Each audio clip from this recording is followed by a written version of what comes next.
to take any questions. I probably breezed through that quite quickly. And for further explorations, I'd recommend Dennett's Elbow Room, 1984 book, and Tom Clark at naturalism.org, at least as a start. Any questions? Yes? So if randomness, if it does exist, may not help you with making a decision, making a choice, but doesn't it at least give you an indeterminate future? Because it would not, therefore, completely mapped out in others. True, it would not be mapped out, but there would still, in theory, only be one future, right? I mean, we're thinking... But it's constantly changing one future. Well, but the future doesn't change, you see. The anticipated future would change. But there's still, I'm saying there's going to be one future, at least, assuming there's not a many worlds interpretation of quantum theory. There is one future that's going to happen.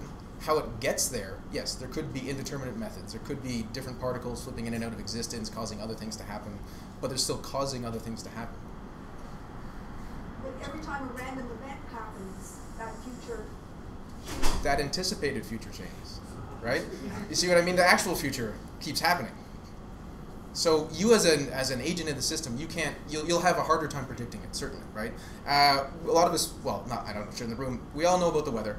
We know it's very hard to predict. I don't think anyone thinks there's magical aspects to the weather. It's just really, really complicated, even chaotically complicated. But it still has a cause and effect nature. We don't think droplets of water are magical things. There's a cause and effect relationship. And it's so complicated, we don't understand it. If it wasn't deterministic and it was indeterministic, it would just be even harder for us to understand. But it would still be the weather that's going to happen. Does that help? Maybe? And here's a little extra for you to read while we're doing other questions. Any other questions? Yes? How would you like saying the universe is deterministic or not is an empirical claim.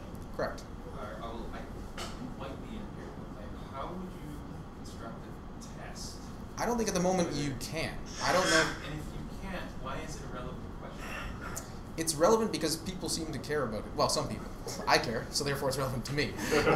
Some people, when you talk about free will, which is what this is about, then say, well, indeterminism matters versus determinism, right? It seems to matter. Well, that's the thing. Functionally, they could be equivalent to you, right? So it doesn't actually matter. But if people think it matters, then you have to address it.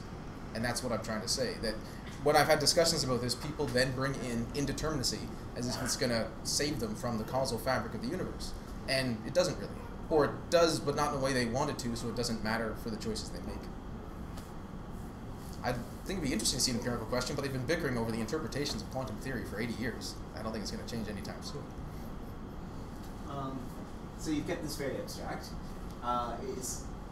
Just in a more practical vein, sure. Do you think, are there any sort of practical applications for sort of abolishing free will? In the sense of like how we look at social policy? Right, certainly. And even that phrase abolish, I agree with it. If someone asks me, do you believe in free will? My plan is now to say, I don't know what you mean, but I will tell you, I don't believe we have countercausal choice. I think we should ditch the term. You only mention it to discard it. And if you start to take on this naturalistic worldview of the inability to make countercausal choices, then yes, it should have some public policy implications. Usually, most obviously in relation to how we judge people, how we understand them. I think we sort of do this to an extent. We think about people's lives, the lives they've had, the opportunities they've had. I mean, depending on the country you're born in, your life expectancy can double, right? Swaziland is 35 and Switzerland's 82. And people think about this stuff, but then they still sort of hold on to this little sort of special zone, supposedly, but they had a choice. They're an evil person. They had a choice. They could have done it. Well, if you were in that situation, you would have done the same thing. There, but for conditions go I, right? And we sort of think about that sometimes, but the visceral urge is to be vengeful. And so I think if we moved away from a retributive system to more of a consequentialist system, what I'm trying to say is not punishing people supposedly because there's some little evil person inside, but trying to understand why they did what they did and then work towards what we want as a society, interpreting that. Obviously, this is very complicated. I'd love to go into it, but I think that's one implication. Last question. So are you serious about changing the lexigram or lexicography or whatever of the human language? If everyone's with me, yes. So what's your plan for doing this? Because I just Googled counter-causal choice and there's no relevant hits. So I know. So we got got to upload this talk. Are you going to buy countercausalchoice.com? Well, now someone's going to. You will, and you'll sell it to me because you'll.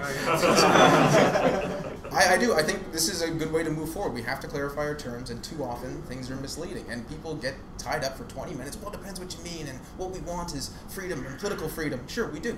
We want freedom from coercion, not from causality. That doesn't make sense. I think you said that was the last question, right? So sadly, we got to stop, but I'm happy to talk about any of this in the break. Thank you for your time.